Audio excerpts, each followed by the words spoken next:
Students हम बात करेंगे एवोगैड्रोस लॉ की।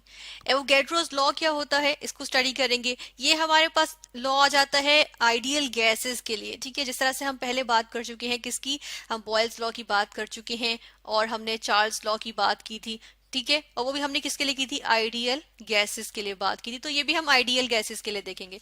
और डेफिनेटली ये जो लॉ है हमारे पास, ये किससे रिलेट कर रहा होता है, एवोगैड्रोस नंबर से, ठीक है। और एवोगैड्रोस नंबर किसने दिया था, वो दिया था एमिटो एवोगैड्रो ने, ठीक है। तो उससे हम रिलेट करेंगे। अच्छा, ये लॉ कहता क्या है, फर्स्ट ऑफ ऑल हम ये देख लेते हैं और उसके बाद इसके अकॉर्डिंग हम जो है वो उसको फिर हम देखेंगे, इसकी एक्सप्लेनेशन वगैरह सारी इसकी डिस्कस कर लेते हैं, ठीक है। तो फर्स्ट ऑफ ऑल हम ये देखेंगे कि एवोगैड्रोस लॉ ये कहता है कि जो हमारे पास वॉल्यूम होता है किसी भी आइडियल गैस का, वो क्या होता है, वो डायरेक्टली प्रोपोर्शनल होता है, ठीक है। किसके, नंबर के, ठीक है। स्मॉल एन लिखेंगे आप किस चीज के, नंबर के। बल्कि हम इसको नंबर भी नहीं, हम इसको कह लेते हैं अमाउंट, ठीक है। हम यहाँ पर इसको क्या कह लेंगे, हम कहेंगे अमाउंट के, ठीक है। नहीं, ये डायरेक्टली प्रोपोर्शनल होता है अमाउंट के ऑफ द गैस, ठीक है, गैस की अमाउंट के। यानी कि हम यहाँ पर नंबर ऑफ मॉलिक्यूल्स भी ले सकते हैं उस गैस की, या हम नंबर ऑफ मोल्स की भी बात कर सकते हैं, ठीक है। जिस तरह इसकी एग्जाम्पल भी हम लेंगे, जिस तरह हम अगर मोलर वॉल्यूम की बात करें इससे पहले, क्योंकि हम मोलर वॉल्यूम की बात कर चुके हैं, तो हम क्या कहते हैं कि अगर 22.414 डेसीमीटर क्यूब या लिटर्स, ठीक है, 22.414 डेसीमीटर क्यूब या 22.414 लीटर्स ऑफ एनी गैस हो, ठीक है, किसी भी गैस का, कोई भी गैस हमारे पास मौजूद हो, उसका हम देखते हैं कि उसकी इतना वॉल्यूम अगर होता है तो हमारे पास उसके उसके अंदर जो उसकी अमाउंट होती है वो क्या होती है, वो हमारे पास आ जाती है 1 मोल, ठीक है। वो क्या होती है, 1 मोल होती है, ठीक है ना। या हम कहते हैं कि हमारे पास कितने आ जाते हैं, उसके मॉलिक्यूल्स कितने आ जाते हैं, वो हमारे पास आ जाते हैं 6.022 इंटू 10⁻23 मॉलिक्यूल्स आ जाते हैं हमारे पास, ठीक है। यहाँ पे हम लिख देंगे मॉलिक्यूल्स ऑफ दैट गैस, ठीक है। तो अब यहाँ पर इसको हम देखते हैं कि एक और चीज भी यहाँ पर आ जाती है, और वो क्या होती है, वो ये होती है कि यहाँ पर हम दो जो हमारे पास जो पैरामीटर्स हैं, या दो हम कहते हैं जो क्वांटिटीज हैं, यानी कि टेम्परेचर, ठीक है, और साथ में प्रेशर, इनको हम क्या करते हैं, इनको हम कांस्टेंट रखते हैं, ठीक है। ये ऐसी चीजें हैं जिनको हम कांस्टेंट रख के लेकर चलते हैं, ठीक है ना। इसको हम ऐसे लिख देते हैं। तो यानी कि जब हम एवोगैड्रोस लॉ की बात करते हैं, इसमें हम देखते हैं कि volume of an ideal gas is directly proportional to the amount of gas, whether the amount is in moles or in the number of or in the shape of number of molecules, ठीक है। तो लेकिन हम कहते हैं कि ये directly proportional होते हैं और साथ में दो कांस्टेंट्स आ जाते हैं, टेम्परेचर एंड प्रेशर, ठीक है।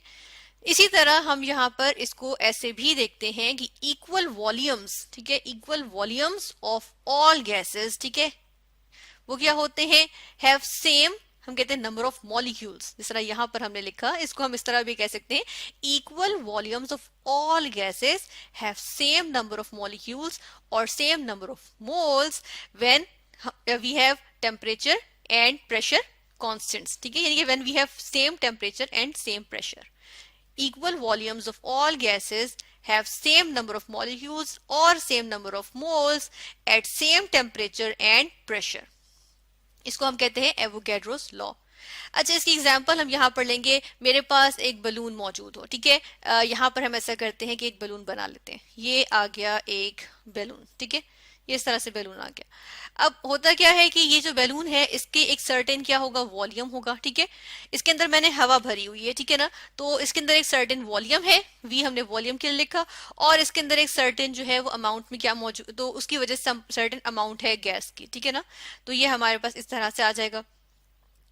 फिर हम क्या करते हैं कि अब यहाँ पर चले, इसके जो V और N है इसको हम इसके नीचे लिखेंगे, ठीक है। इसको थोड़ा सा हम स्क्रॉल करते हैं, स्क्रॉल डाउन किया हमने। अब यहाँ पर लिखा सर्टेन अमाउंट, सर्टेन वॉल्यूम है इसका, और सर्टेन हमारे पास इसकी क्या है, इसके अंदर नंबर ऑफ मोल्स हैं, ठीक है। फिर उसके बाद हमने क्या किया कि इसके अंदर मैंने इसको यहाँ से अनटाई किया, ठीक है, और इसके अंदर मैंने हवा भरी, ठीक है ना। यानी कि इसके अंदर इसको ब्लो किया और इसके अंदर मजीद इसके अंदर जो है हमने क्या किया, हवा भर दी, ठीक है। तो अब देखें कि मजीद हवा भरूंगी तो क्या होगा, इसका वॉल्यूम जो है वो बढ़ जाएगा। बढ़ गया ना इसका वॉल्यूम, है ना। और हम देख रहे हैं कि इसके अंदर हवा भरी मैंने, तो इसका मतलब है वॉल्यूम बढ़ गया, जैसा कि हमें नजर आ रहा है। और साथ में हम देख रहे हैं कि इसके अंदर हवा भर दी, या गैस जो हमने इसके अंदर भरी हुई थी, इसके अंदर एयर थी ना, ठीक है, तो वो जो एयर थी अब इसके अंदर ज्यादा कर दी है मैंने, इसके अंदर मजीद हवा डाल दी है, ठीक है ना, हवा भर दी है इसके अंदर। तो अब देखें, इसका मतलब है कि जो गैस मौजूद थी एयर के अंदर, जो एयर के जो मॉलिक्यूल्स थे, ठीक है ना, यानी कि एयर तो मिक्सचर ऑफ गैसेस है, तो उन गैसेस के जो मॉलिक्यूल्स थे अब वो इंक्रीज कर गए, ठीक है। तो देखें, डायरेक्टली प्रोपोर्शनल रिलेशन हमारा पूरा हो रहा है ना, कि हम देखते हैं कि यानी कि डायरेक्टली प्रोपोर्शनल यही होता है ना कि एक चीज बढ़ेगी तो दूसरी भी बढ़ेगी। तो अब देखिए वॉल्यूम बढ़ गया, ठीक है, जैसे हमने नंबर ऑफ मॉलिक्यूल्स बढ़ाए तो वॉल्यूम बढ़ गया यहाँ पर, ठीक है, इस तरह से आ गया। इसके अगेंस्ट हम एक और चीज देखेंगे, इस तरफ को हम आ जाते हैं और हम देखते हैं कि अगर मैं इसको फिर से अनटाई करूं और मैं क्या कर दूं कि इसकी हवा थोड़ी सी निकाल दूं इसके अंदर से, ठीक है। तो अब देखें कि इसके अंदर से अगर थोड़ी सी हवा निकल जाए तो ये इसका जो वॉल्यूम है देखें कितना छोटा सा रह गया, ठीक है, छोटा सा बैलून रह गया ये, है ना। इस तरह से हमारे पास आ गया, है ना, ऐसे हो गया। तो अब इसमें देखें कि क्या होता है कि हमारे पास जो वॉल्यूम है वो क्या कर गया है, ये सामने है, ऑब्वियस है बिल्कुल कि ये डिक्रीज कर गया है। और जो हमारे पास इसके अंदर नंबर ऑफ मॉलिक्यूल्स हैं, डेफिनेटली जब इसमें से एयर निकल गई तो जो नंबर ऑफ मॉलिक्यूल्स हैं वो क्या हो गए, कम हो गए, ठीक है ना। एयर जो मिक्सचर ऑफ गैसेस है, तो वो जो गैसेस मौजूद थी इसके अंदर, उनके जो नंबर ऑफ मॉलिक्यूल्स थे वो कम हो गए। तो इस वजह से हम कहते हैं कि जो नंबर ऑफ मॉलिक्यूल्स है वो भी, या अमाउंट है जो है वो गैस की इसके अंदर जो थी वो क्या हो गई है, वो कम हो गई है। इस तरह से ये डिक्रीज कर गया। यानी कि अगर वॉल्यूम इंक्रीज कर रहा है तो नंबर ऑफ मोल्स या नंबर ऑफ मॉलिक्यूल्स भी जो है of the gas, of an ideal gas, of that ideal gas, वो इंक्रीज कर रहे हैं, ठीक है। यानी कि अगर वॉल्यूम इंक्रीज कर रहे हैं तो मोल्स इंक्रीज कर रहे हैं, वॉल्यूम डिक्रीज कर रहा है तो मोल्स डिक्रीज कर रहे हैं, ठीक है। तो ये हमारे पास क्या होता है, एवोगैड्रोस लॉ। और हमने कहा डायरेक्टली प्रोपोर्शनल होता है। चले इसके लिए हम यहाँ पर क्या करेंगे कि एक ग्राफ देख लेते हैं। ये हमारे पास ग्राफ आ गया, ठीक है। अब वही एक्सपेरिमेंट सोच लेते हैं कि हमारे पास क्या था, पहले बैलून जो था ना उसके अंदर वॉल्यूम जो था, या हम देख लेते हैं कि वॉल्यूम हमारे पास क्या था, उसके अंदर जो अमाउंट मौजूद थी गैस की, ठीक है। और उसके बाद हम इंक्रीज करते चले गए, तो देखिए वॉल्यूम इंक्रीज करने से नंबर ऑफ मोल्स इंक्रीज करते हैं, तो इस तरह से ये हमारे पास वैल्यूज आ जाती है, ठीक है ना। तो जब हम एवोगैड्रोस लॉ से रिलेट करके एक्सपेरिमेंट करते हैं, यानी कि एक गैस का वॉल्यूम इंक्रीज कर रहे होते हैं ना, तो हमारे पास जो नंबर ऑफ मोल्स या अमाउंट होती है जो गैस की, वो उसके अंदर इंक्रीज करती चली जाती है, ठीक है, उसी के अकॉर्डिंगली इंक्रीज करती चली जाती है। और हम इसको कुछ इस तरह से ले लेते हैं कि अगर मैं इसको ऐसा करती हूँ कि इसको हम थोड़ा सा साइड पे करेंगे ताकि इसके बारे में हम यहाँ पर लिख भी सकें थोड़ा सा, ठीक है। इसको थोड़ा सा यहाँ किया हमने, और यहाँ देखेंगे हम कि देखें हमारे पास होता क्या है, V जो है यानी volume of an ideal gas is directly proportional to the amount of gas या to the number of moles of gas, ठीक है, इसके लिए हम स्मॉल एन लिखा। और उसके बाद हम देखते हैं कि हमारे पास अगर हम इक्वालिटी साइन लगाए यहाँ पर प्रोपोर्शनैलिटी कांस्टेंट को हटाकर, तो हमारे पास यहाँ पे एक आ जाता है कांस्टेंट, ठीक है, और साथ में n यहाँ पर आ जाएगा। इसका मतलब ये हुआ कि ratio of volume to number of moles is equal to a constant, ठीक है। अब अगर वॉल्यूम इंक्रीज करें, नंबर ऑफ मोल्स भी इंक्रीज करेंगे, यानी कि न्यूमरेटर इंक्रीज कर रहा है तो डिनोमिनेटर भी इंक्रीज कर रहा है। यानी कि अगर देखिए अगर ये हमारे पास फर्स्ट वॉल्यूम था, ये फर्स्ट नंबर ऑफ मोल्स थे, तो वॉल्यूम इंक्रीज किया तो नंबर ऑफ मोल्स भी इंक्रीज कर गए हैं, न्यूमरेटर डिनोमिनेटर दोनों जो है वो कॉन्सिक्वेंटली इंक्रीज कर रहे हैं, तो उसकी वजह से जो के है वो वैसा का वैसा रहेगा। इस तरह से हम क्या कह देते हैं कि जो हमारे पास जो बेसिकली हमारे पास आ जाता है V2 over V1, V2 over N2, ठीक है, सॉरी V2 ओवर V1 नहीं, V2 ओवर N2, तो ये हमारे पास जो है वो इक्वल हो जाते हैं, बिकॉज इनकी एक साइड यानी कि के वाली साइड जो है वो इक्वल हो जाती है, ठीक है। इस तरह से ये आ जाएगा, ये हमारे पास एक फॉर्म बन जाती है एवोगैड्रोस लॉ की, ठीक है। उसके बाद हम क्या देखेंगे, एक और चीज देखेंगे, अगर डिफरेंट गैसेस को हम कंपेयर करें, ठीक है। फॉर एग्जांपल मेरे पास 3 बलून्स थे, तीनों बलून्स में मैंने एयर नहीं भरी हुई थी बल्कि स्पेसिफिक गैसेस भरी हुई थी, ठीक है। फॉर एग्जांपल कौन सी गैसेस भरी हुई थी, एक के अंदर मैंने जो है वो कौन सी गैस डाल दी, हीलियम डाल दी, ठीक है। दूसरी में मैंने कौन सी डाल दी, मैंने इसके अंदर जो है वो नाइट्रोजन गैस डाल दी, ठीक है। और तीसरी में मैंने क्या डाल दिया, तीसरी में मैंने मीथेन गैस डाल दी, ठीक है ना। अब ये 3 बलून्स आ गए हैं और इसके अंदर तीनों के अंदर अलग अलग गैसेस हैं, लेकिन आप देखिए वॉल्यूम एक ही है ना। हम फर्ज कर लेते हैं वॉल्यूम इन सबका क्या है, वॉल्यूम इन सबका जो है ना यहाँ पर आ रहा है 22.414, ठीक है, ये इनका जो है वो वॉल्यूम है, ठीक है। यहाँ पर हम लिखेंगे कि फर्स्ट ऑफ ऑल हम किसकी बात कर रहे हैं, वॉल्यूम की। इसका भी इतना ही है, ठीक है। इनका यूनिट मैं नीचे लिख रही हूँ डेसीमीटर क्यूब।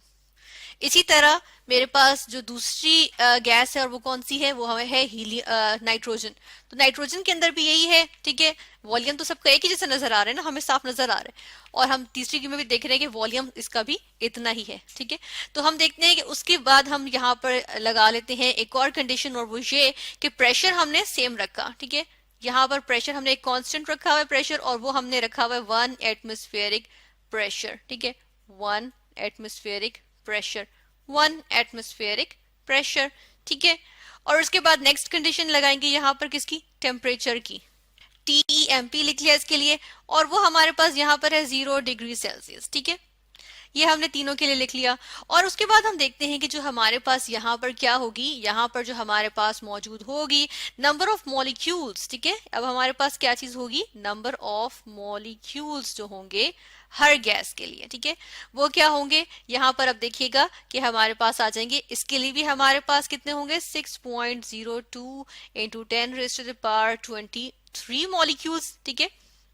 और बाकियों के लिए भी इतने ही होंगे, यानी कि हम देख रहे हैं कि जो एक पर्टिकुलर वॉल्यूम है, एक सर्टेन वॉल्यूम है, उस पे हमारे पास यानी कि सेम वॉल्यूम पे सेम नंबर ऑफ मॉलिक्यूल्स आ जाएंगे तमाम गैसेस के लिए, ठीक है। इस तरह से आ जाएंगे। लेकिन अगर यहीं पर हम एक और चीज इनकी कंसिडर करें, यानी कि मैस कंसिडर करें, ठीक है। अब यहाँ पर क्या मेंशन करती हूँ मैं, यहाँ पर इनका मैस कंसिडर कर लेती हूँ, ठीक है। यानी कि जो गैस हम ले रहे हैं कंसिडर कर रहे हैं उसका मैस। तो यहाँ देखिएगा कि मैस अगर हम गैस की बात करें तो अब हीलियम के लिए क्या होगा, हीलियम तो हमें पता है कि 4 ग्राम्स होगा इसका मैस, ठीक है। यानी कि जब इतना वॉल्यूम होगा और ये कंडीशंस होंगी टेम्परेचर और प्रेशर की, या इतने नंबर ऑफ मॉलिक्यूल्स होंगे, तो हमारे पास जो मैस होगा हीलियम का वो 4 ग्राम्स होगा। नाइट्रोजन की बात करें तो इसका कितना होगा, 28 ग्राम्स होगा, ठीक है। और अगर हम मीथेन की बात करें तो इसका कितना होगा, इसका होगा 16 ग्राम्स, ठीक है। देखिए मैस डिफरेंट है, लेकिन क्योंकि वॉल्यूम इन सब का जो है वो इक्वल है, इस वजह से इनके नंबर ऑफ मॉलिक्यूल्स जो है वो इक्वल है। और एवोगैड्रोस लॉ है हमारे पास, वो भी यही कहता है, ठीक है। तो इधर हमने क्या स्टडी किया, हमने एवोगैड्रोस लॉ स्टडी किया, जिसमें हमने देखा कि जो इक्वल वॉल्यूम्स होते हैं of all gases at the same temperature and pressure have the same number of molecules.